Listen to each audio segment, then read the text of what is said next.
Hi everyone, के हालचाल आप सबके। कल आईसीआई ने अपने सीए इंटरमीडिएट और सीए फाइनल रिजल्ट्स को डिक्लेयर कर दिया। अगर मैं बात करूं पासिंग परसेंटेज की, तो हर बार मतलब जितनी आईसीआई की परसेंटेज आती है लगभग एवरेज की जितनी आई है, ना ज्यादा आई है मेरे हिसाब से ना कम आई है। तो सबसे पहली बात तो उन सारे स्टूडेंट्स को जो जिन्होंने कल अपने एग्जाम्स को क्लियर कर लिया, जिनका रिजल्ट पॉजिटिव है, उन सबको मेरी तरफ से कॉन्ग्रेचुलेशंस। इस वीडियो में मैं उनसे बात नहीं करने वाला, इस वीडियो में मैं बात करने वाला हूं उन बच्चों से जिनका कल रिजल्ट पॉजिटिव नहीं रहा, जिनका कल एग्जाम क्लियर नहीं हुआ। अगर मैं बात करूं सी इंटरमीडिएट की, सिंगल ग्रुप की बात करूं तो एक में 15%, एक में 20% के आसपास रिजल्ट आया, यानी 80% बच्चा जो सिंगल ग्रुप में अपियर हुआ है वो फेल हुआ है। मैं बात करूं बोथ ग्रुप्स की, 10% का रिजल्ट आया, यानी 90% बच्चा जो बोथ ग्रुप में अपियर हुआ है वो क्लियर नहीं कर पाया। एक मतलब मेरे एस्टिमेट के हिसाब से आई थिंक 1.5 लाख से भी ज्यादा बच्चे हैं जो क्लियर नहीं कर पाए। तो ये वीडियो उन 1.5 लाख बच्चों के लिए डेडिकेटेड है जो क्लियर नहीं कर पाए। देखिए, इस समय मैं मान सकता हूं, मैं समझ सकता हूं कि जो भी बच्चे क्लियर नहीं कर पाए, आप जब ये वीडियो देख रहे होंगे डीप इनसाइड कहीं ना कहीं डिसहार्टन्ड होंगे। कहीं ना कहीं आपका पूरा माइंड सेट इस समय नेगेटिव हो रखा होगा। शायद आपने ये सोच रखा हो कि यार मैं तो अगला अटेम्प्ट देने ही नहीं वाला, मैं तो ये कोर्स ही छोड़ रहा हूं, एक्सेट्रा एक्सेट्रा एक्सेट्रा। तो मैं आपको सिर्फ इतना बोलूंगा, जो भी आपके दिमाग में चीजें आ रही हैं, इस वीडियो को ठंडे दिमाग से, ओपन माइंड से अगर आप देखेंगे, तो I think by the end of this video आप कहीं ना कहीं आगे क्या करना है उसके बारे में एक डिसीजन ले पाएंगे। ठीक है, चलिए एक एक करके स्टार्ट करते हैं। सबसे पहली बात, अगर आपको आगे के बारे में सोचना है, जो पहला काम आपको करना पड़ेगा वो क्या करना पड़ेगा, आपको अपने करंट माइंड स्टेट से बाहर आना पड़ेगा। करंट माइंड सेट आपका बहुत ही इस समय नेगेटिव चल रहा होगा, और मैं ये नहीं, आपको ब्लेम नहीं कर रहा, ये स्वाभाविक है, दिस इज क्वाइट नेचुरल। आप में से काफी बच्चे होंगे जिन्होंने लाइफ में शायद पहली बार फेलियर देखा होगा, आज तक कभी स्कूल में फेल नहीं हुए, फाउंडेशन पहली बार में क्लियर कर गए, पहली बार फेल हुए हैं।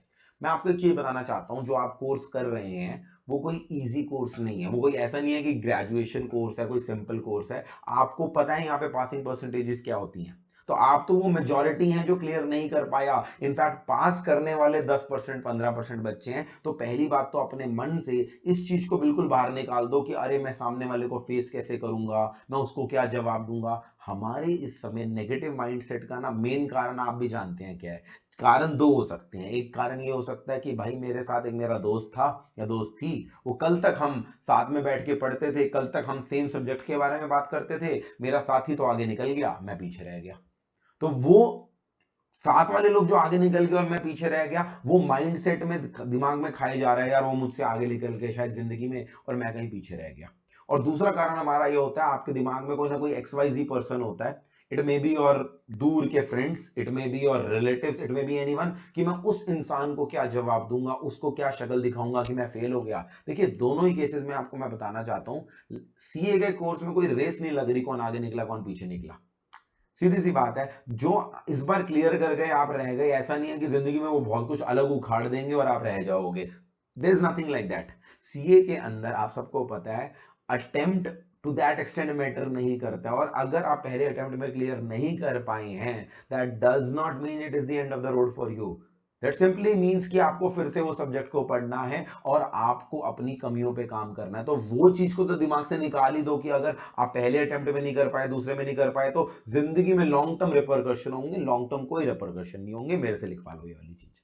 सेकंड चीज मैं आपको बोलना चाहता हूं कि आप इन दिनों कम से कम लोगों से इंटरेक्ट करें, उतना अच्छा है, क्योंकि जितने ज्यादा लोगों से इंटरेक्ट करोगे, मेजॉरिटी लोग आपको नेगेटिव, आपको नीचे धकेलने वाले होते हैं। कुछ चुनिंदा हमारे क्लोज फैमिली मेंबर्स, हमारे क्लोज फ्रेंड्स वो होते हैं जो हमें सच में सक्सेसफुल देना चाहते हैं। तो इस समय जो आपके ट्रस्टेड लोग हैं, जो लोग आपको सच में सक्सेसफुल होना देना चाहते हैं, सिर्फ उनसे बात कीजिए, उनसे बिल्कुल बात मत कीजिए, उन सबसे कट ऑफ कर लीजिए जो किसी भी तरह से आपको डिमोटिवेट करेंगे। सिर्फ ये दो चीजें कर कर ही आप अपने आप को इस नेगेटिव फ्रेम से बाहर करेंगे, और ये जल्दी से जल्दी आपका आना बहुत जरूरी है, क्योंकि जब तक आप इस फ्रेम में रहेंगे ना, आपका सिर्फ माइंड सॉल्यूशन कुछ नहीं देगा, वो सिर्फ अपने आप को डिमोटिवेट करने वाली बात हो जाएगी। तो कोशिश कीजिए उस फ्रेम से जल्दी बाहर आने की कोशिश कीजिए। सेकंड चीज, बहुत सारे स्टूडेंट्स को मैंने देखा है, जैसी वो क्लियर नहीं करते, वो अपने दिल की तसल्ली को देने के लिए, दिल को तसल्ली देने के लिए एक ब्लेम गेम स्टार्ट कर देते हैं। ब्लेम गेम मतलब कि मैं तो पास हो जाता, मेरे में कोई कमी नहीं है, बट मैं इसलिए पास नहीं हुआ क्योंकि वो हालात ऐसे थे, वो मेरे घर में ना वो एक फंक्शन आ गया था एग्जाम से पहले, इसलिए नहीं कर पाया, वो मेरे ना वो ग्रेजुएशन के एग्जाम्स में वो मुझे प्रोजेक्ट सबमिट करना था, मैं इसलिए पास नहीं हो पाया, वो ना एक्चुअली वो जो टीचर जिससे मैं पढ़ा हूं उसको पढ़ाना ही नहीं आता था, वो तो बिल्कुल पागल था, मैं उस टीचर से पढ़ लेता तो पास हो जाता, वो मेरे लिए नोट्स जो मुझे आखिरी दिन मिले, वो वाले फ्लो चार्ट्स जो आखिरी दिन मिले वो मिल गए होते ना पहले, तो मैं पास हो जाता। दीज आर ओनली थिंग्स जिन पे ब्लेम डालकर कहीं ना कहीं हम अपने दिल को तसल्ली दे रहे हैं। हो सकता है यार अपने फ्रेंड्स को बहाना देने के लिए, अपने रिश्तेदारों को बहाना देने के लिए, अपने पेरेंट्स को बहाना देने के लिए ये सब चीजें यूज करनी पड़ती हो, बट डीप इनसाइड कहीं ना हमें अपने आप से सच बोलना पड़ेगा, अपने आप को हमें बताना पड़ेगा कि हाँ यार अगर मैं फेल हुआ हूं तो मेरे में कमी थी। किसी को बताओ मत, जाकर बाहर जाके मत बताओ मुझे, बट अपने आप को पता होना चाहिए, क्योंकि जब तक वो एक्सेप्टेंस खुद नहीं आएगी ना, आप सॉल्यूशन ढूंढोगे ही नहीं, आप तो उस सिचुएशन को, उस इंसान पे ब्लेम डालते रहोगे, आप सिचुएशन तो आप सॉल्यूशन को तो ढूंढोगे नहीं। तो इस ब्लेम गेम से बाहर आना है आपको, जब तक आप ये एक्सेप्ट नहीं करोगे, ये रिस्पॉन्सिबिलिटी नहीं लोगे कि मेरे नेगेटिव रिजल्ट का मेन कारण, प्रमुख कारण मैं खुद हूं, तब तक आप सॉल्यूशन ओरिएंटेड माइंड में नहीं जाएंगे। आई एम नॉट सेइंग अपने आप को डिमोटिवेट कर लो, अपने आप को कहीं ना कहीं अंडर एस्टिमेट कर लो, वो नहीं कह रहा मैं आपको, मैं इतना कह रहा हूं एक रियलाइजेशन होनी चाहिए कि yes there is some area, there is some weak area that needs to be worked upon, if there is realisation is not there, आगे का रास्ता बन ही नहीं सकता। थर्ड चीज, बहुत सारे बच्चों के दिमाग में आ रहा होगा, अलग अलग कॉम्बिनेशन आ रहे होंगे, ऐसा करते हैं अगला अटेम्प्ट है ना जो नवंबर 23 का छोड़ ही देते हैं, ऐसा करेंगे मई 24 में न्यू सिलेबस आ रहा है ना, तो हम दोनों ग्रुप देंगे, अच्छे से पढ़ेंगे, ये करेंगे, क्योंकि मैं आपको बता रहा हूं वो थॉट क्यों आ रहा है, वो थॉट इसलिए आ रहा है क्योंकि मई 24 का एग्जाम आज से 10 महीने दूर है, जबकि नवंबर वाला 4 महीने दूर भी नहीं है, वहां तो लगभग आई थिंक 100 डेज रह गए हैं लगभग हमारे पास। तो अब हमारी एक नेचुरल टेंडेंसी है, हम ना अपने बर्डन को, हम अपनी मुसीबत को थोड़ा धकेल देते हैं ताकि हमें टाइम एक्स्ट्रा मिल जाए। लेट मी टेल यू, आप अगर ये सोच रहे हैं कि मैं एक ग्रुप छोड़ दूंगा, मैं 2 ग्रुप की प्रिपरेशन करूंगा, मई 24 में दोनों ग्रुप एक साथ दूंगा, व्हाट इज द गारंटी आप मई 24 में दोनों ग्रुप के लिए तैयार होंगे? व्हाट इज द गारंटी कि अगर मैं एक ग्रुप का भार नहीं उठा पा रहा, मैं 2 ग्रुप का भार उठा पाऊंगा? तो आप इतने दूर की मत सोचिए, ठीक है सिलेबस में चेंज आया है, आप अपना जो भी ग्रुप है नवंबर 23 में दीजिए, जो भी आप पर एप्लीकेबल है। अभी एक ग्रुप देने, 2 ग्रुप देने, उसके आगे मैं बात करूंगा, बट मैं कह रहा हूं एक भी ग्रुप दे रहे हो तो छोड़ो मत उस अटेम्प्ट को, उस अटेम्प्ट को दो। जो पेपर आपने एग्जिस्टिंग सिलेबस में क्लियर करोगे, इट इज क्वाइट ऑब्वियस वो नए सिलेबस में एग्जाम्प्ट हो जाएंगे। मैं मानता हूं आईसीआई ने अभी ऑफिशियली इस चीज को अनाउंस नहीं किया कि नए सिलेबस में क्या क्या एग्जाम्प्ट होगा, बट इट्स क्वाइट ऑब्वियस ना यार कि एक पेपर अगर आपने वहां पे क्लियर कर लिया तो फिर से तो नहीं दिलवाएंगे, तो आपको अपने दिमाग से जो अटेम्प्ट स्किप करने का फितूर है ये निकालना पड़ेगा भाई। It is just procrastination, it is just pushing your burden बाद के लिए, ताकि मुझे अभी चिंता ना करनी पड़े। तो अभी आपको नवंबर 23 छोड़ने नहीं है, चाहे 2 ग्रुप दो या 1 ग्रुप दो, वो आगे डिस्कस कर लेंगे, ठीक है जी। अब नेक्स्ट चीज, अगर आपने अपने आप को इस नेगेटिव फ्रेम से बाहर निकाल लिया और आपने ये रियलाइजेशन कर ली कि भाई मुझे इंप्रूव करनी है, अगला सवाल आता है इंप्रूव कहां करना है, ये पता होना चाहिए। ये नहीं है कि फिर से वही किताबें सेम वे में पढ़ने बैठ जाएं, फिर से सब कुछ वैसा करें, भाई सब कुछ वैसा करोगे तो रिजल्ट भी सेम आएगा ना, इनपुट वैसा डालोगे तो आउटपुट भी वैसा आएगा ना, कुछ तो चेंज करना पड़ेगा। क्या चेंज करें? बहुत सारे बच्चे भागने लग जाते हैं फिर से, बट ये रियलाइज नहीं करते कि किस दिशा में भागना है, दिक्कत कहां पर थी। देखो भाई, अगर तुम सही डायरेक्शन में जा रहे हो, धीरे भी भाग रहे हो, कभी ना कभी मंजिल पे पहुंच जाओगे। तुम बहुत तेज भाग रहे हो बट गलत डायरेक्शन में भाग रहे हो, कभी नहीं पहुंच पाओगे अपनी मंजिल पे। तो आपको ना अपने साथ बैठ के प्रॉब्लम एनालाइज करनी पड़ेगी, आपको अपना रिजल्ट चेक करना पड़ेगा कि भाई मेरे कौन कौन से सब्जेक्ट्स हैं जिनको जो वीक रह गए हैं। यहां पर आपको अपने रिजल्ट्स के अंदर अपने सब्जेक्ट में वीक एरियाज पहले तो रिकॉग्नाइज करो, वो सब्जेक्ट जो आपके वीक हैं। फिर हर सब्जेक्ट भी परफेक्ट नहीं होता भाई, उस सब्जेक्ट के अंदर रियलाइज करो कौन से मेरे वीक एरियाज हैं, कौन से वीक चैप्टर्स हैं जहां पर मैं पिछली बार सिर्फ ऊपर ऊपर से पढ़ के चला गया था, मैंने ढंग से अपना सिलेबस कवर अप ही नहीं किया। तो ये चीज बहुत जरूरी है करनी। इसके लिए चाहे आपको अपने एग्जिस्टिंग पेपर की अपनी सर्टिफाइड कॉपीज भी मंगवानी पड़े, सर्टिफाइड कॉपीज भी मंगवानी पड़े तो मंगवाओ। देखो भाई, अपने बहुत सारे बच्चे बोलते हैं सर वेरिफिकेशन करवाएं या सेल्फ सर्टिफिकेशन या सर्टिफाइड कॉपीज मंगवाएं। वेरिफिकेशन तो ना मेरा ये मानना है बहुत बार ज्यादा आईसीआई रिजल्ट में चेंज करता नहीं है, बहुत रेयर केस है, करना चाहते हो करो, वेरिफिकेशन के लिए अप्लाई कर दो, बट उस वेरिफिकेशन के रिजल्ट में मैं पास हो जाऊंगा, उस झूठी आस को लेकर, उस होप को लेकर आप पढ़ाई बंद करके बैठे रहो, ये बिल्कुल रिकमेंडेड नहीं है भाई। पढ़ाई तो करनी है। हाँ, आपको लगता है कि मेरे मार्क्स ज्यादा आने चाहिए थे, नहीं आई, वेरिफिकेशन के लिए अप्लाई कर दो, बट मैं कह रहा हूं हर सब्जेक्ट में, इवन उस सब्जेक्ट में जहां पर आपके 55, 56, 59 मार्क्स भी आए हैं, एग्जामिनेशन आ गई तो चलो अलग बात है, अगर आप 55 60 नंबर के बीच में भी लेके आओ तो भी उसकी सर्टिफाइड कॉपी मंगवाओ। क्यों भाई, 55 लेने के लिए थोड़ा बैठे हैं, हमारे 80 क्यों नहीं आए, हमारे 90 क्यों नहीं आए, यानी गलतियां तो वहां भी करी हैं, उन गलतियों से सीखना है। वो सर्टिफाइड कॉपी जब आप देखोगे ना, इट विल बी लाइक कि आपके सामने किसी ने मिरर रख दिया, आईना रख दिया और आपको गलतियां पता लग गई।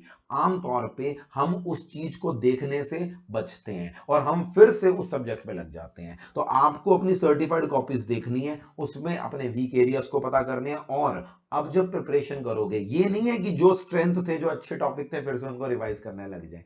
इंसान की नेचुरल टेंडेंसी है, जो चीज आसान होती है उसकी तरफ पहले भागता है। आपको स्ट्रेंथ वाले एरिया नहीं करने, आपको वो एरिया पकड़ने हैं जो पिछली बार नहीं करे, वो चैप्टर जो पिछली बार छोड़ दिया, डर लगता था, हाथ ही नहीं लगाए, वहीं से शुरुआत करो इस बार, वहीं से आपको करना है। तो ये चीज, ये जो इंट्रोस्पेक्शन है, ये बहुत जरूरी है। इस इंट्रोस्पेक्शन के दौरान अगर आपको किसी फैकल्टीज की, अपने टीचर्स की हेल्प चाहिए, तो जिनसे आपने क्लासेस लिया उनके साथ बैठो, उनके साथ समझो कि कहां कमी रह गई है, वो आपको बताएंगे। This is very very important. तभी आप इम्प्लीमेंटेशन स्टार्ट कीजिए। जब ये हो जाएगा, then the last thing is, now it's time to start again. इस बार पूरे जोश के साथ फिर से हमें स्टार्ट करना है, ये सारी चीजें करने के बाद। और अब स्टार्ट करेंगे तो कुछ डाउट्स आएंगे हमारे दिमाग में, वो डाउट्स एक एक करके मैं आपके एड्रेस कर देता हूं। पहला डाउट बच्चों के सामने सबसे बड़ा ये होता है कि सर पढ़ना तो है, फिर से पूरे मोटिवेटेड हो गए, क्या करें, फिर से क्लासेस लेने लग जाएं, या फिर सिर्फ सेल्फ स्टडी करें, या मैराथन देखें, या फ्लो चार्ट से पढ़ लें, या क्वेश्चन करें, क्वेश्चन ना करें। ये सारे डाउट आते हैं दिमाग में। भाई सिंपल सी बात है, ये तुम्हें कोई यहां बैठे कैमरे के इस तरफ बैठ के इंसान नहीं बता सकता। ये आपको, ये जब स्टेप करोगे ना, इंट्रोस्पेक्शन, जब आपको अपनी कमियां पता करनी है, तो यहां पर आपको दो तरह की कमियां पता लग सकती हैं। या तो आपने जब स्टेप नंबर 4 किया, आपको लगा कि भाई मेरे कॉन्सेप्ट्स तो ठीक ठाक बढ़िया हैं, मेरे को सब समझ में आ चुका है, हाँ मैं रियलाइज कर रहा हूं मेरी रिवीजन की बहुत कमी रह गई थी, मैंने रिवीजन नहीं करी, मैंने राइटिंग प्रैक्टिस नहीं करी। अगर कॉन्सेप्ट बढ़िया है, रिवीजन की कमी रह गई है, तो आई एम टेलिंग यू, सिर्फ सेल्फ स्टडी करो। अगर वो चैप्टर भूल गया है काफी समय से, तो उसका मैराथन देख लो, आपको अपडेटेड मैराथन सारे मिल ही जाएंगे। अभी मैराथन कैसे कैसे आएंगे उसके लिए मैं एक अलग वीडियो डालूंगा। मैराथन देखकर वो फ्रेश हो जाएगा, फिर उसके बाद सेल्फ स्टडी करो, सेल्फ स्टडी में डीप में वो क्वेश्चंस करो, वो सारा कुछ करो, अगर आपके कॉन्सेप्ट क्लियर है। अगर आपको लगता है नहीं यार मेरे तो कॉन्सेप्ट ही वीक है, मैं तो जैसे कैसे चीजों को पढ़ के मगअप करके चला गया था, मेरे तो कॉन्सेप्ट ही वीक है, ये इस पर्टिकुलर सब्जेक्ट में तो मुझे कॉन्सेप्ट आता ही नहीं, मुझे पल्ले नहीं पड़ा ये सारा कुछ, इन दैट केसेस आपको वहां पर क्या करना पड़ेगा, क्लासेस लेनी है, जिस सब्जेक्ट की लेनी है वो लीजिए। सब्जेक्ट में भी ऐसा नहीं पूरा सब्जेक्ट लेना है आपको, वो चैप्टर का वो टॉपिक को आप करना शुरू करो। अब क्लासेस के ऊपर, क्योंकि यहां पर फिर से खर्च करने में बच्चों को दिक्कत आती है, पूरा फाइनेंशियल बर्डन फिर से आता है, तो उस चीज को ध्यान में रखते हुए मैं आपको बता रहा हूं, एवीजे ने अपनी सारी क्लासेस, सारी इंटरमीडिएट की क्लासेस जो नवंबर 23 के लिए हैं, उनको फ्लैट 50% डिस्काउंट पे ऑफर कर दिया है रीअपियर स्टूडेंट्स को।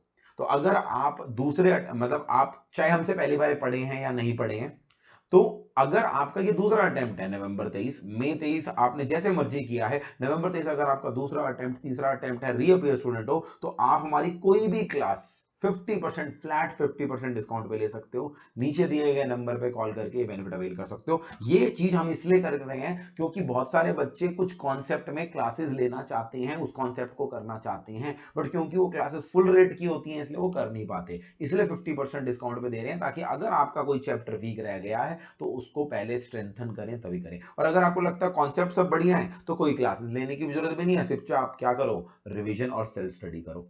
अगला सवाल ये आएगा, सर क्या अगले अटेम्प्ट तक के लिए अमेंडमेंट्स हैं? यस अमेंडमेंट्स हैं। इनकम टैक्स में कोई अमेंडमेंट्स नहीं है, जीएसटी में अमेंडमेंट्स हैं, और इन अमेंडमेंट्स को लेकर मैं अभी थोड़े दिन में एक अलग से वीडियो बनाऊंगा, तो उस अमेंडमेंट वाली चीज की बात मैं इस वीडियो में नहीं कर रहा, अलग से वीडियो बनाऊंगा, वहां पे टैक्स की अमेंडमेंट्स की बातें करूंगा, ठीक है जी। तो वो चिंता आप हम पे छोड़ दीजिए, अमेंडमेंट क्या है नवंबर 23 के लिए। अगला सवाल, सर मैंने ना एक ग्रुप के बाद सेकंड ग्रुप की प्रिपरेशन स्टार्ट कर दी थी, अब मेरा ग्रुप 1 क्लियर नहीं हुआ, अब मुझे समझ में नहीं आ रहा मैं ग्रुप 1 दूं जिसमें मैं फेल हो गया हूं, ग्रुप 2 जिसकी मैं तैयारी कर रहा हूं, या बोथ ग्रुप दे दूं। देखिए ये जो डाउट है ना, ये सबसे ज्यादा आता है, और मैं आपको बता दूं इसका आंसर ये है, ये इस बात पे डिपेंड करता है कि आपने ग्रुप 2 की कितनी प्रिपरेशन कर ली है। अगर आप ग्रुप 2 में अच्छे खासे स्टेज पे हो, आपने 30-40% सिलेबस कर लिया है और आपको लगता है कि अगले 1-1.5 महीने में बाकी सिलेबस भी हो जाएगा, अगस्त मिड तक मेरा हो जाएगा, तब तो आप बोथ ग्रुप ट्राई कीजिए। दो चीजें होनी, दो कंडीशन सेटिस्फाई होनी चाहिए इससे पहले कि आप बोथ ग्रुप पे जाओ। एक, आपका ग्रुप 2 ऑलरेडी 30-40% हो चुका है। दूसरा, आपका ग्रुप और अगस्त मिड तक हो जाएगा बाकी का। और दूसरी चीज कि आपका जो ग्रुप 1 है वो आपने पिछली बार ऐसा नहीं था कि बिल्कुल आता ही नहीं है, आपने अपनी तरफ से एफर्ट डाला था, अब आपको सिर्फ रिवाइज करना है उसको। अगर ऐसी सिचुएशन है तो दोनों ग्रुप दो। अगर ऐसी सिचुएशन नहीं है, अभी तो सर ग्रुप 2 शुरू किया था बस, अभी तो 5-10% भी नहीं हुआ है, तो उस केस में मैं कहूंगा ग्रुप 2 अभी छोड़ दो। जो ग्रुप 1 में फेल हुए, जो ग्रुप 1 क्लियर नहीं किया, उसको फिर से दो। ग्रुप 2 को अभी के लिए फिलहाल के लिए छोड़ दो उस केस में, अगर अभी सिर्फ स्टार्ट ही करी है तो ये डिसीजन आपको लेना है। मुझे नहीं पता कि आपने प्रिपरेशन कितनी करी है। बहुत सारे बच्चे हैं जैसे ही इंटरमीडिएट के बाद उनका एग्जाम खत्म होता है, 5 दिन बाद ग्रुप 2 की प्रिपरेशन शुरू कर देते हैं। बहुत सारे बच्चे ऐसे हैं जो वेट करते रहते हैं रिजल्ट का, तो सबका सिचुएशन अलग होगी। क्रक्स बड़ा सिंपल है, अरे भाई अगर आपने ग्रुप 2 में काफी सारी प्रिपरेशन कर ली है और आपको पता है अगस्त मिड तक या अगस्त एंड तक मेरा हद से हद हो जाएगा ग्रुप 2, और ग्रुप 1 में भी ऐसा कोई हाल नहीं है मेरा कि मेरे को कुछ आता ही नहीं है, मेरे को सिर्फ रिवीजन करनी है, then definitely go with group 2। जाना चाहिए ग्रुप 2 के लिए आपको, ग्रुप 1 और ग्रुप 2 दोनों के लिए जाना चाहिए। ऑन दी अदर एंड अगर ग्रुप 2 स्टार्ट किया है सिर्फ, I would not recommend, I would recommend सिर्फ ग्रुप 1 की अच्छे से तैयारी करो, उसको क्लियर करो, एटलीस्ट वो पेपर आपके May 24 में न्यू सिलेबस के हिसाब से एग्जाम हो जाएंगे। लास्ट चीज, how many revisions to target, देखिए कोई क्राइटेरिया नहीं है। मैं हमेशा बोलता हूं 2 रिविजन्स, अगर आप आज से उस पर 2 रिविजन करो तो सफिशिएंट है। But what matters is not the number of revisions, what matters is the quality of revision. What do I mean by quality of revision? When I say quality of revision, I mean उस revision में क्या आपने questions करके देखे हैं, क्या आपने past year की RTP MTP past year questions करके देखे हैं, या फिर आपने सिर्फ मैराथन से पढ़ लिया या फ्लो चार्ट ऊपर ऊपर से पलट लिया और आपको लगता है अरे मेरा सिलेबस तो हो गया, मेरे चैप्टर तो हो गया, आइए अगली बार रिवीजन करें। अरे तुम 5 बार रिवीजन कर लो, बार बार वही फ्लो चार्ट और वही मैराथन से पढ़ते रहोगे, क्वेश्चन कब करोगे? क्वेश्चन खुद करके देखने पड़ेंगे, पास्ट ईयर पेपर अटेम्प्ट करने पड़ेंगे, टेस्ट देने पड़ेंगे, राइटिंग प्रैक्टिस करनी पड़ेगी, चाहे वो प्रैक्टिकल हो चाहे वो थ्योरेटिकल पेपर हो। तो ये 2 चीजें जरूर करनी है, प्रैक्टिस और टेस्ट। और आप सबको पता है हर अटेम्प्ट से पहले हमारी टेस्ट सीरीज आती है, तो कुछ ही दिनों में अगली बार की जो टेस्ट सीरीज है, नवंबर की टेस्ट सीरीज, उसका डिटेल्ड शेड्यूल आपको प्रोवाइड कर दिया जाएगा, कैसे कैसे मैराथन्स आएंगे, सब आपको बता दिया जाएगा। तो उसकी चिंता मत करो, वो हमारे सर, बट आपको ये सब चीजों को ध्यान में रख के नंबर ऑफ रिवीजन करनी है। अगर आपको कोई आकर प्लेन रूल दे रहा है बेटा 5 रिवीजन कर लो पास हो जाओगे, 4 रिवीजन कर लो पास हो जाओगे, कोई स्ट्रेट फॉरवर्ड रूल नहीं है। मेरी ऑल इंडिया रैंक थी, मैंने 2 बार रिवाइज किया था, so I always believe it is not the number of revision that matter, it is the quality of revision that matters. और हर सब्जेक्ट पर सेम रूल नहीं लग सकता। There is a subject like taxation जहां पर मल्टीपल रिविजन करनी पड़ेंगी, प्रोविजंस बार बार रिवाइज करते रहने पड़ेंगे। And then there may be subject like accountancy और कॉस्ट, कॉन्सेप्ट समझ लिया, बस एक बार कर लिया, दूसरी बार कुछ क्वेश्चन कर लिए, हो गया भाई तैयार। तो आप क्या क्राइटेरिया अकाउंट्स और टैक्स के ऊपर सेम लगा सकते हैं? नहीं। तभी मैं कहता हूं कि आपकी नंबर ऑफ रिविजन्स मैटर नहीं करती, मैटर ये करती है कि उस रिविजन में जब आपने रिवाइज किया और क्वेश्चंस प्रैक्टिस करे, क्या आपके वो क्वेश्चंस हो पा रहे थे या नहीं कर रहे थे, उसी से आपको पता लग जाएगा अगली बार के लिए मुझे कितनी रिविजन की जरूरत है। आई होप आपको इस वीडियो से कुछ क्लैरिटी मिली होगी। अगर कुछ आपके ऐसे डाउट्स हैं जो इस वीडियो में मैं एड्रेस नहीं कर पाया, तो जरूर मुझे ऊपर दी गई इंस्टाग्राम आईडी पे बताइएगा। और जैसे कि मैंने आपको बोला, क्लासेस को 50% फ्लैट डिस्काउंट पे हम ऑफर कर रहे हैं, तो अगर आपको कोई भी क्लासेस में हेल्प चाहिए, बाय करनी है, तो नीचे दिए गए नंबर पे आप कॉल कर सकते हैं। आगे भी आपके लिए आपके एग्जाम तक बहुत सारी वीडियोस लाता रहूंगा। So I will meet you in the next video. Take care, bye bye. This was Sanchit Grover with you.